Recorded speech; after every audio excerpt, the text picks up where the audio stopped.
Oui, merci de me laisser la parole. Oui, je trouvais intéressant l'idée que vous formuliez de création d'une chambre régionale des arts et de la culture. J'aurais bien aimé savoir ce que pense Actif de cette proposition. De ce que j'ai compris de ce qui se passe sur la communauté d'agglomération de Toulouse avec le Couac, c'est que c'est un peu un format plus ou moins comme ça qui rassemble tout un tas d'interlocuteurs artistiques dans un dialogue avec une agglo. Là, on est... pardon, je me suis pas présentée, je suis Aurélie Foltz. Je suis en vacances, mais je travaille à l'Atelier, qui est un centre de ressources d'économie sociale et solidaire.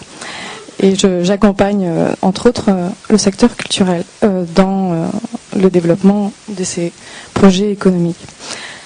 Et donc voilà, je suis pas sûre d'avoir complètement compris comment fonctionnait le Couac, mais le Couac me semble être une structure qui rassemble un ensemble d'acteurs et de réseaux ou d'indépendants. Là, on est avec sur le réseau Actif, dans la discussion qui est en train de se passer en ce moment. On parle donc de cette ligne et de cette loi d'orientation sur les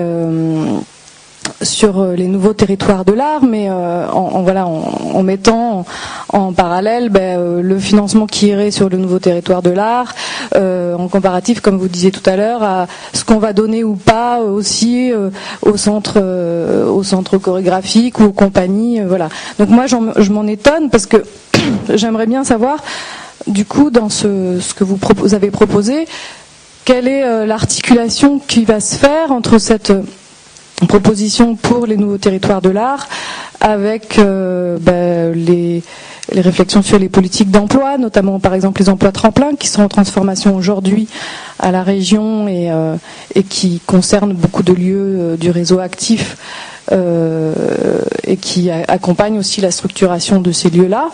Quelle est l'articulation de ce projet avec les politiques ESS et les renégociations qui sont en train, et les politiques d'économie sociale et solidaire qui sont en train de se mettre en place en dialogue aussi avec les acteurs, avec la région, et notamment sur les pôles de coopération territoriale. Quelle est l'articulation avec la permanence artistique ou le Grand Paris, Paris Métropole. Voilà. Comment ça s'inscrit, puisqu'on est sur un sujet sur c'est quoi les enjeux des nouveaux territoires de l'art au regard d'une évolution d'une politique publique. Moi je pose la question de comment ça s'articule avec les autres acteurs et avec les autres politiques culturelles ou non du territoire. Et...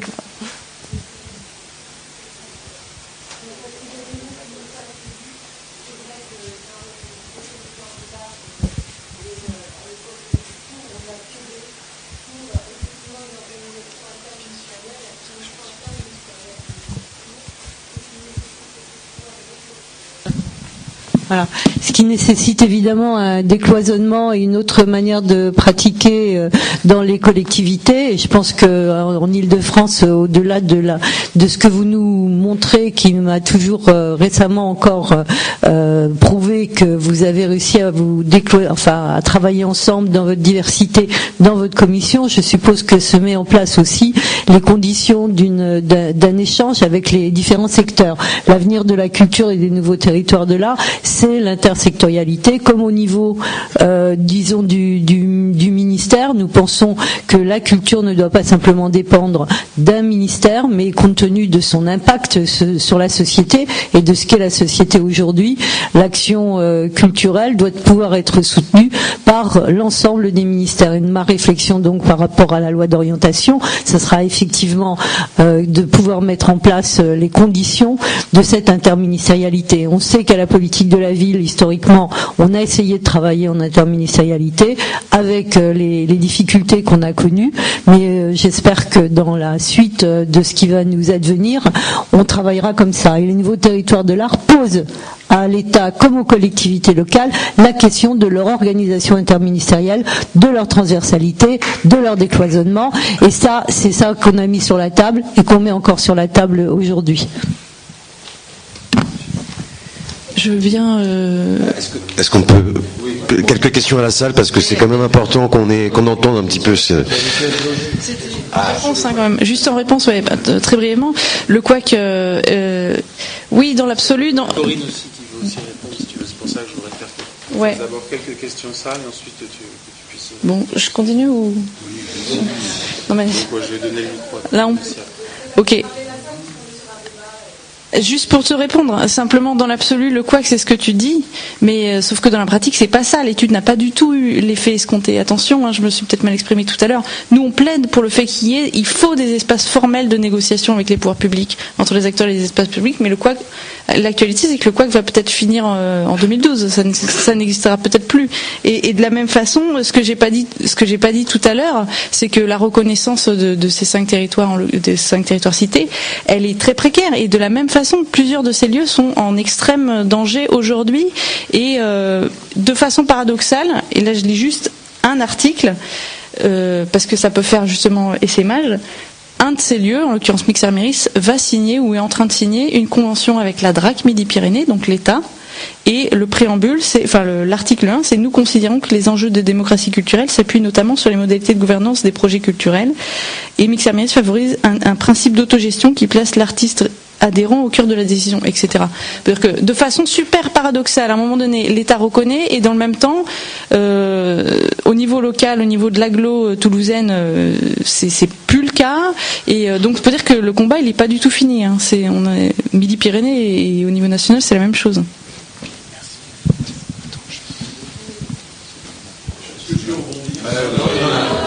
On va laisser quand même parler la salle là, sinon on ne va pas rebondir. Donc, oui. Oui, mais je ne sais pas si j'y. Ouais. On va y revenir, mais chambre régionale. Okay. Bonjour. Donc, Stéphane Gornikowski, du côté de la salle, pour la Générale d'Imaginaire à Lille. J'avais une remarque et une question. La remarque, c'est une toute petite anecdote, mais pour insister sur la dimension importance de l'outil de travail. Nous, on a fait une répétition en janvier dernier dans une des fabriques, dont je ne citerai pas le nom, et c'était très sympathique. On a fait ça en anorak, c'était vraiment bien. Heureusement, on était dans le sud de la France, donc ça restait supportable. Tout ça pour dire que, voilà, j'insiste un peu sur cette dimension d'outil de travail. Voilà, il y a aussi des conditions minimales d'exercice, de répétition, pour les artistes qui soient petits, émergents, grands, reconnus ou pas reconnus, en dessous desquels il est difficile d'aller. Voilà, c'est un peu l'émotion qui me prend là tout de suite, puisque répéter en anorak c'est toujours difficile. Mais voilà, j'en rajoute juste un peu là-dessus. Et une question par rapport à quelque chose qui est peut-être pensé ou impensé. Vous avez parlé de valeurs partagées, voilà, en tout cas, vous avez insisté sur les valeurs. Du coup, comment est prise en compte la question de l'égalité homme-femme dans ces structures, dans ces fabriques, du point de vue de la direction, du point de vue de la place laissée aux artistes femmes? Voilà. Enfin, est-ce que c'est quelque chose qui est déjà travaillé ou pas, ou voilà. Et est-ce que vous avez des éléments déjà de diagnostic là-dessus par rapport aux fabriques?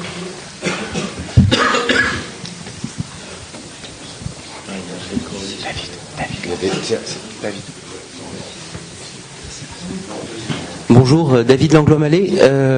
Moi, j'ai coordonné un groupe de travail qui a écrit un texte qui s'appelle Un peuple créatif, où on a essayé justement de proposer des nouvelles pistes pour ce qui pourrait être une nouvelle branche d'une politique culturelle. Et je pense qu'on est dans cette séquence-là, c'est cette séquence à saisir. Je dirais que je trouve le débat un tout petit peu hors sol, si vous voulez, par rapport à la séquence politique qui est ouverte, et où je pense qu'il faut qu'on saisisse collectivement assez vite quelque chose. Peut-être la première chose, ce serait aussi de rompre les rapports de public et de salle. On devrait être en AG tout de suite, honnêtement, et le but, ça devrait être que faire. Voilà, que faire, qu'est-ce qu'on propose au ministère? Très vite, il faut qu'il y ait une politique, et je pense que les arguments de cette politique, enfin moi je vous propose les miens, qui ne sont que les miens, mais je pense qu'il faut quand même les reprendre, qui sont de dire, il y a deux choses. Pendant une dizaine d'années, il n'y a pas eu de politique. D'accord ? Depuis le rapport Dufour, il n'y a plus rien eu. Notez par ailleurs l'importance du rôle des rapports. Ça a démarré avec le rapport L'Extrait. Ce que tu as dit extrêmement intéressant. Le rapport que j'ai écrit avec Corinne est sur le bureau de Vandermalière. C'est avec ça aussi qu'il travaille. Donc il y a toujours eu ce besoin de tiers. Qu'est-ce qui s'est passé ? On s'est légitimé tous. C'est-à-dire les gens qui ont des friches, qui ont des lieux, etc. se sont légitimés pour porter une politique en absence du soutien du ministère de la Culture. Les élus qui ont été courageux, comme je crois ceux de la région Île-de-France, se sont auto-légitimés pour porter ce lien. Mais on voit bien qu'en même temps, ça ne suffit pas d'avoir des élus régionaux courageux ou des élus territoriaux courageux, parce qu'il y en a aussi beaucoup qui détruisent dans des rapports très féodaux les relations avec les lieux de culture, et on a un manque de ce tiers, justement, un manque de la présence, justement, de l'État, qui a quand même un rôle important en France. Aujourd'hui, je crois qu'on a acquis une légitimité. On a acquis une légitimité, c'est-à-dire qu'on n'est pas en position d'attendre quelle va être l'initiative du ministère, etc. Vous voulez attendre quoi? Qu'il se fasse manger par les plus gros et qu'après on va pleurer pendant 5 ans et après on aura 10 ans d'extrême droite au pouvoir ou d'un UMP qui y ressemble. Je comprends pas trop. Donc je me dis là, il y a une séquence à saisir. Cette séquence, on devrait être propositionnelle. C'est-à-dire qu'on devrait se fonder en AG. On devrait dire, il y a besoin d'une sorte de nuit du 4 août, un petit peu de la culture, et il y a besoin de la reconnaissance du travail fait pendant 10 ans. Nous, on est exsangues. On a porté ça à bout de bras et il faut que maintenant vous preniez le relais. Et vous prenez le relais à base de nos propositions. Nous demandons à être porteurs d'une politique publique. Nous sommes à l'initiative d'une loi d'orientation de notre secteur et qu'elle soit interministérielle. Voilà le cadre sur lequel nous on les convoque. Et après, si on a moins, mais on peut toujours en débattre. Mais déjà au moins avoir fait cet acte constitutif d'être en position solide. Parce que c'est une relation à trois, qui est une relation entre les lieux de fabrique, les territoires, et un tiers qui peut être l'État, et des éléments facilitateurs, j'allais dire, du type de gens comme journalistes comme je suis, qui sont en dépassement de fonction, auteurs de rapports, enfin intellectuels divers qui amènent leurs éléments pour pouvoir dire les choses que les acteurs ne peuvent pas dire quelquefois aux politiques, ce qui reste aussi important. Donc je crois que là, il y a vraiment à mon avis cette séquence historique à saisir. Un dernier élément pour pas trop monopoliser la parole, je crois que il faut aussi avoir une vision de ce secteur, c'est-à-dire de dire on est dans une société en crise. On est une société en crise économique, ça ils nous le rabattent tout le temps, mais on est une société en crise environnementale. Je pense que ça on l'a compris aussi. L'humanité est en angoisse par rapport à un modèle qu'on lui a donné dans les années 60 de développement, etc. Qu'est-ce qui se passe dans la culture? Pourquoi des gens se mettent en danger? C'est justement pour inventer des réponses culturelles pour pouvoir s'en sortir. Les gens sont en crise, nous sommes en crise dans toutes nos relations. Nous sommes en crise dans nos liens politiques, nous sommes en crise dans nos liens sociaux, nous sommes en crise dans nos liens familiaux, amoureux, ce que vous voulez. Enfin, la société est en débat. C'est-à-dire qu'on est dans un moment de transformation du monde. Et la culture alternative, les friches, c'est quoi? C'est une proposition de réponse, c'est-à-dire c'est une émanation du lien entre artistes et société qui tente d'inventer des représentations pour pouvoir vivre ensemble, pour pouvoir continuer à traverser ce monde. Et si on n'a pas de nouvelles représentations, on n'y arrivera pas. Et donc voilà, c'est la partie, j'allais dire, à la fois veille et survie, c'est la partie initiative, c'est la partie recherche et développement, c'est le laboratoire du vivre ensemble. Et c'est en même temps l'endroit où on propose aux gens le lien, ce qui est très important, c'est-à-dire de dire on se retrouve. Il faut que vous quittiez vos écrans un petit peu, et il faut qu'il y ait des propositions de proximité. C'est des questions importantes. Il faut qu'il y ait un autre regard sur l'espace public. Voilà, il y a un certain nombre de choses qui doivent être mises au débat, et on ne peut pas sans arrêt nous opposer d'un côté des contraintes économiques, de l'autre des contraintes légales ou formelles. Et je pense que vraiment il faut être assez fort sur cette vision de nous-mêmes et avoir la force de porter une proposition collective en ce moment. Juste une dernière là. S'il te plaît. Ouais, juste une dernière devant toi. Voilà. Non, devant toi, là. Bonjour, Patrick Schmitt, je suis directeur artistique de la Forge à Nanterre et metteur en scène. Moi je voudrais juste faire une petite intervention un peu joyeusement provocante. Je rebondis sur ce que vous avez dit et c'est, je pense, assez important. Vous parliez d'un élu qui vous disait, moi je ne m'intéresse pas particulièrement au théâtre, mais au résultat du théâtre. Je pense que c'est un point très important à soulever parce que c'est une très grande majorité de gens qui pensent ça. C'est-à-dire que de plus en plus, on est contraint de justifier l'utilité de l'artiste. Et plus on justifie l'utilité de l'artiste, plus on tue la culture. Et moi, je lance quand je dis que je veux être joyeusement provocant, c'est de dire que j'ai bien le sentiment, et heureusement, mon travail me protège, je dirais qu'on fait vraiment du spectacle pour que ce soit inutile. Et c'est peut-être parce que c'est inutile que c'est nécessaire. Mais plus on est obligé de légitimer son statut, plus c'est catastrophique. Et à chaque fois qu'on dit c'est tellement important ce qu'on fait, on s'enfonce. Alors moi j'ai envie de pas m'enfoncer, de dire fais du travail qui est totalement inutile. Mais je vous laisse réfléchir là-dessus, parce qu'il ne faut pas le prendre au niveau de l'anecdote. Sinon on n'a pas compris grand-chose à mon intervention. Merci. Pardon ? Si.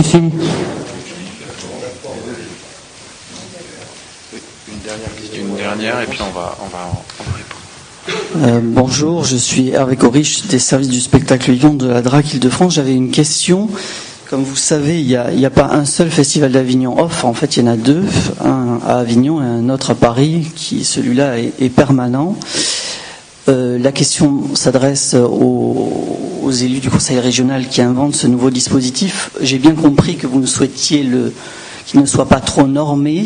Néanmoins, comment vous imaginez une critérisation du dispositif qui permette de prendre en compte la question de la condition d'accueil des artistes dans ces lieux, qui sont des lieux un peu de diffusion, mais aussi des lieux de production, en fait, pour améliorer ces conditions. Voilà. Les conditions d'accueil. Allez. Oui, les conditions d'accueil. Ouais. Ouais. Bon, déjà... il y a une espèce de paradoxe, c'est qu'il y a beaucoup de gens qui ont parlé de la question de la transversalité ou de l'interministériel, etc. Et en même temps, à chaque fois, on revient au spectacle vivant. Donc moi, je voudrais juste rappeler un truc, c'est que le dispositif de soutien aux fabriques de culture, c'est un dispositif transversal, c'est pas un dispositif de soutien au spectacle vivant. C'est même la première fois, à la région Île-de-France en tous les cas, qu'est votée une ligne budgétaire au-dessus de tous les tuyaux verticaux de tous les champs. Donc les fabriques de culture ne seront pas une politique de soutien au spectacle vivant, c'est une politique de soutien à la création. Et donc, ici on est en Avignon, donc on parle de spectacle vivant, mais il y aura des bénéficiaires qui seront des lieux qui travaillent sur des esthétiques et des champs bien différents du spectacle vivant. Ça, c'est la première chose. La deuxième chose, pour répondre à la copine de l'atelier, dans le cadre de la concertation que j'ai menée d'abord au sein du Parlement régional de l'écologie, qui est une structure que mon groupe politique a créée justement pour essayer de créer un lien permanent avec le monde associatif, culturel ou non d'ailleurs, la question de l'économie sociale et solidaire ou de l'inclusion à l'intérieur d'une réflexion sur une économie différente de ces lieux a été centrale. Après, nous on considère que c'est pas à la région Île-de-France de dire de quelle manière doivent s'organiser ces lieux et ces structures, mais elle peut récompenser les réflexions vertueuses ou innovantes en termes de forme, de format économique. Donc, de fait, dans le dispositif de soutien aux fabriques de culture, il est envisagé de valoriser les pratiques qui s'inscrivent dans l'économie sociale et solidaire, et même peut-être plus largement dans ce qu'on appelle les agendas 21 de la culture. J'espère qu'on arrivera à le faire écrire d'ailleurs dans l'exposé des motifs, ce qui serait une grande victoire parce que c'est un mot qui est presque tabou chez certains de nos amis des services, mais on va y arriver. Par ailleurs, sur la question qui a été portée par David, moi je crois pas tellement aux nuits du 4 août. Je suis pas sûre que ça soit le bon moyen de travailler.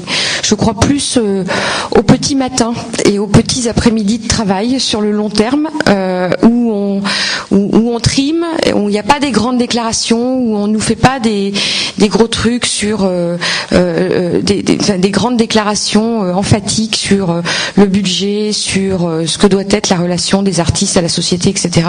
Moi, je crois plus à un travail de fourmi pour justement convaincre ceux avec lesquels on a des difficultés actuellement. Je parle à mes collègues politiques, de mes collègues politiques qui ne croient pas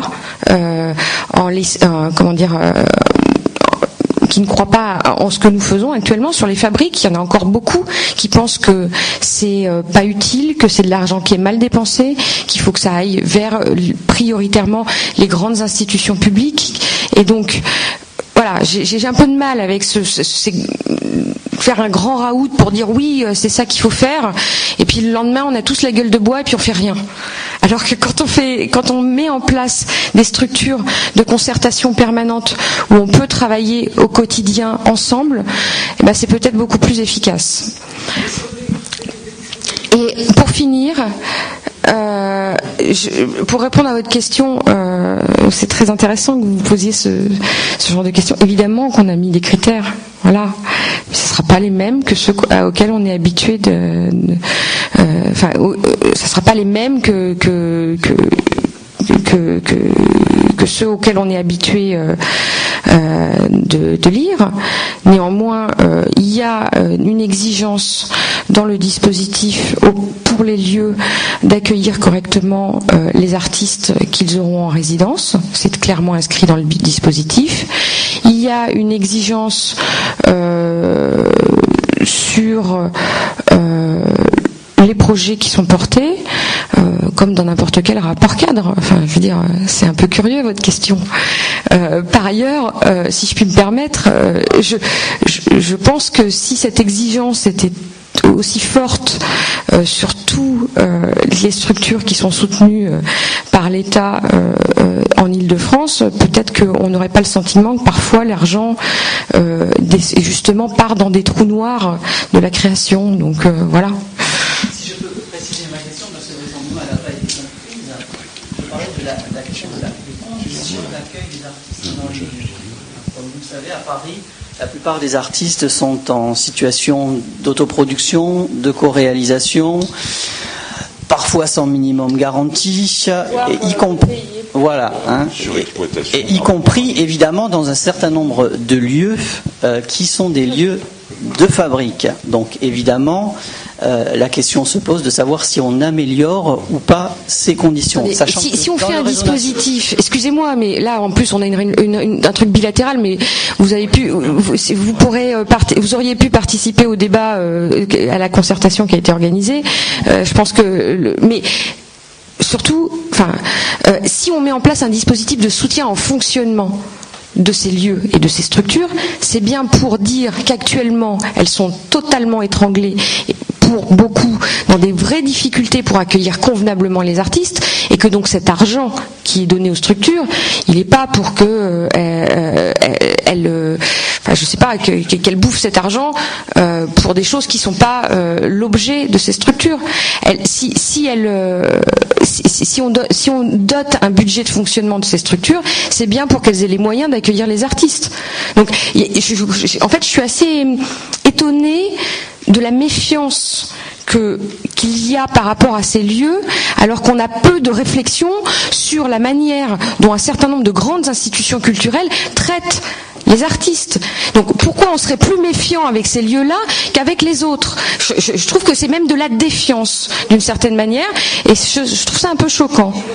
Non, attends, je te le passe juste après. Jean-Jacques. C'est très important, je poursuis la réflexion de Corinne, on ne change pas de sujet tout le temps. Non, comme tu veux. Alors, Jean-Jacques, j'en dis un mot. Une question francilienne. Je donne un mot. Jean-Jacques, je te donne un mot sur ce sujet-là. Précis, très précis. Parce que c'était la 8e et que je voulais arrêter de vous embêter. Cela dit, je te donne une réponse factuelle. Je vais te passer le micro. Je dois juste donner une réponse très factuelle. Je travaille donc au collectif 12 à Mantes-la-Jolie. Qui est un lieu qui se revendique comme un lieu de fabrique, qui est néanmoins relativement soutenu. Évidemment, c'est des proportions très différentes de lieux institutionnels, mais par les différentes collectivités et par l'État. Et ça rejoint la question de tout à l'heure qui a été posée de Stéphane sur le chauffage ou pas le chauffage. Il y a une chose qui est très simple, c'est que aujourd'hui, les fabriques et de tailles très différentes sont le lieu, comme vous le dites, en tout cas quand elles fonctionnent de façon, je dirais, éthique ou normale, le lieu où on peut répéter, créer dans les conditions les meilleures possibles en fonction de ce qu'est le lieu, et je dirais même les moyens humains du lieu et l'énergie du lieu, et que évidemment, ce qui est intéressant là dans le dispositif, quels que soient les critères, c'est que quand on met un petit peu d'argent, et pas beaucoup, les conditions d'accueil des compagnies, si c'est ça qui compte, eh ben elle s'améliore. Au collectif 12, alors je vais pas me vanter, mais on partage notre budget et on réfléchit, on reçoit un certain nombre de compagnies qui sont systématiquement accompagnées techniquement, hébergées, nourries, et parfois même on arrive à leur donner un petit peu d'argent en coproduction. Pourquoi ? Parce que la DRAC Île-de-France nous aide sur ce sujet-là, sans que ça remette en cause évidemment les autres aspects de notre action qui sont ce qui est pour nous une fabrique, travailler sur le territoire, les habitants, etc. Donc la question des critères derrière ça, elle est, je pense, pas plus compliquée qu'ailleurs, c'est tout. C'est-à-dire que à partir du moment où on reçoit de l'argent public, on le fait à partir d'un certain nombre de déclarations et d'intentions et de choses effectives. La question des indicateurs, puisque c'est plutôt celle-ci qui est compliquée pour les administrations, je pense c'est un chantier qui se creuse, voilà, c'est tout. Et je me tais et je juge un truc parce que c'était intéressant la question sur les femmes, parce qu'elle renvoie aussi à ce qu'on porte comme projet. Fabrique, on parle de politique culturelle, d'évolution. Il est évident que si dans les fabriques, comme ailleurs, on se retrouve dans un simple objectif d'être calife à la place du calife, de gagner de l'argent et de reproduire toutes les tares du système actuel, ça n'ira pas. Donc la question de l'égalité homme-femme, de tout ce qu'on veut, des métissages, etc. Évidemment, elle est prise en compte. Je pense qu'un certain nombre du lieu du réseau actif, par exemple, se pose cette question, même si elle n'est pas toujours visible en termes de diversité sur la scène. Voilà, c'est tout ce que je veux dire. Non, je vais le faire court, mais je crois qu'il faut pas prendre à la légère la question de notre ami de la DRAC, là, parce que c'est une question parisienne et Paris intramuros. Non, mais je sais bien, mais lui, il pose la question parisienne, il a dit, c'est un deuxième off à Avignon, c'est Paris. Parce que ça pose aussi le problème du traitement des lieux d'art à Paris, disons-le sans langue de bois, par la municipalité parisienne. Bon, moi, des fois, je dis, nous autres Parisiens franciliens, on a la triple peine. La triple peine, c'est qu'on a la chance de vivre dans la ville, je parle d'intramuros, là, la ville qui a le plus petit budget culturel par habitant de toutes les grandes villes de France. Quand Lyon fait 23% de son budget, quand Strasbourg fait 17%, etc. Enfin, je vous passe la litanie. Paris fait 5,4%. Bon.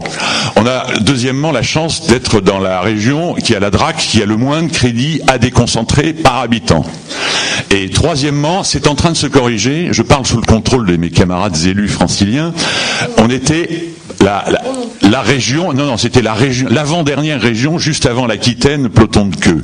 Alors c'est pour ça que le centralisme parisien et le reste, surtout, évidemment, il y a les grands bâtiments de l'État, etc. Il y a le Louvre, le musée d'Orsay, que sais-je encore, qui coûtent très cher et qui sont très beaux. Sauf que le Louvre, par exemple, je crois que c'est 88% de son public est étranger. C'est-à-dire les 12% restants, c'est le reste de la France, l'Île-de-France et Paris. Voilà. Alors, voilà. Donc, je crois que le problème, il est aussi à renvoyer à la collectivité parisienne qui ne sait pas traiter les émergences, qui ne sait pas traiter les petits lieux, qui ne sait pas traiter les compagnies, etc., etc. Puis, de toute façon, qui n'en a pas les moyens et qui ne se les est pas donnés. Alors, je crois qu'aujourd'hui, il y a un dialogue musclé à entretenir avec la mairie de Paris là-dessus. Deuxièmement, tout à l'heure, Jérôme rappelait à juste titre cette idée que je trouve très très bonne de créer des chambres régionales de la culture. C'est un tout petit peu dommage qu'on ne l'ait pas fait il y a 5 ans quand on l'avait à la suite des assises de la culture en Île-de-France. On avait lancé ce projet de conseil de développement culturel permanent en Île-de-France, qu'on avait, ça s'appelait le CODACRE, c'est ça. C'était exactement ça. Mais cela dit, de lanternage en différé et en enterrement, ça n'a jamais vu le jour, alors qu'on pouvait, à titre expérimental, initier une chambre régionale de la culture en Île-de-France. Voilà. J'ai encore d'autres choses à dire, mais je reviendrai tout à l'heure si on a le temps. Merci Jean-Jacques. On peut donner la parole à la salle. Oui, on part par salle. On repart salle.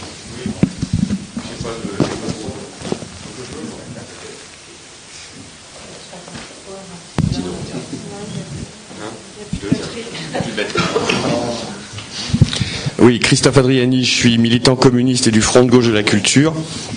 mais je précise que j'ai été directeur d'un certain nombre d'équipements de services publics de municipalités, et que mon expérience professionnelle, ça a été aussi d'être en permanence questionné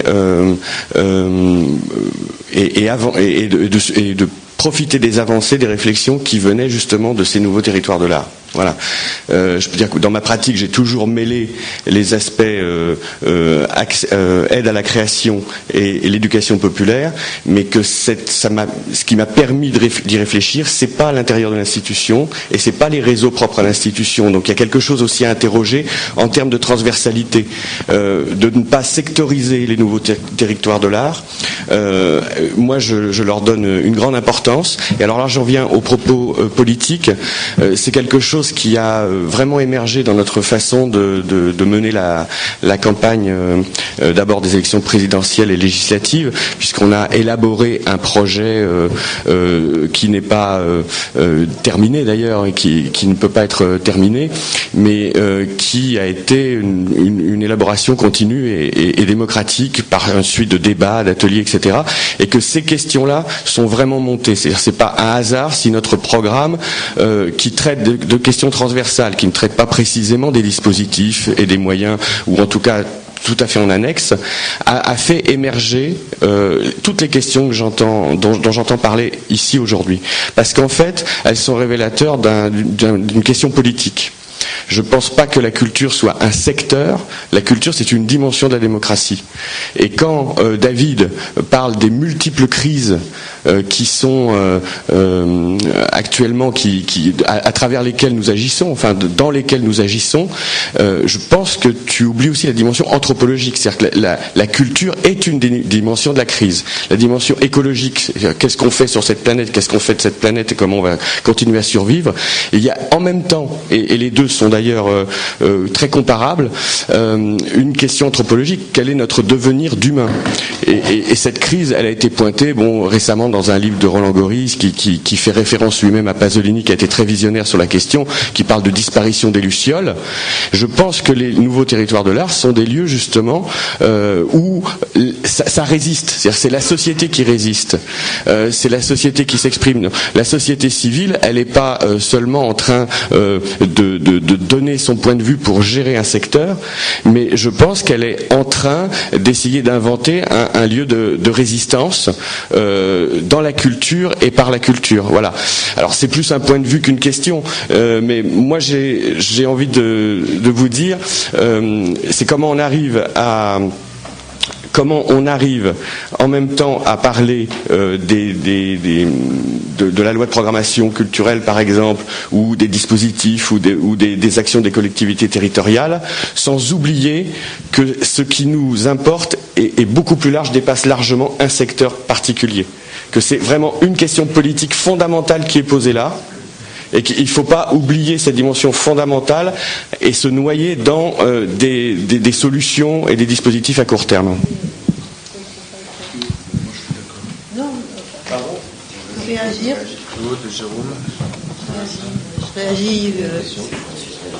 Je réagis sur le fait que la question des nouveaux territoires de l'art telle que l'a posée Michel Dufour et telle qu'on la pose n'est pas une question sectorielle, mais ces lieux-là ont posé les problèmes politiques de l'ensemble du fonctionnement de notre société. Et les fabriques telles qu'on en parle en Ile-de-France, ils continuent à le faire. Donc quand on parle d'aider ces lieux-là, c'est qu'ils sont des interpellateurs permanents de la société. Je voudrais juste citer un camarade qui s'appelle Éric Moulette et qui a un lieu à Bourges et qui dit: nous avons constitué et constituons toujours une génération transculturelle en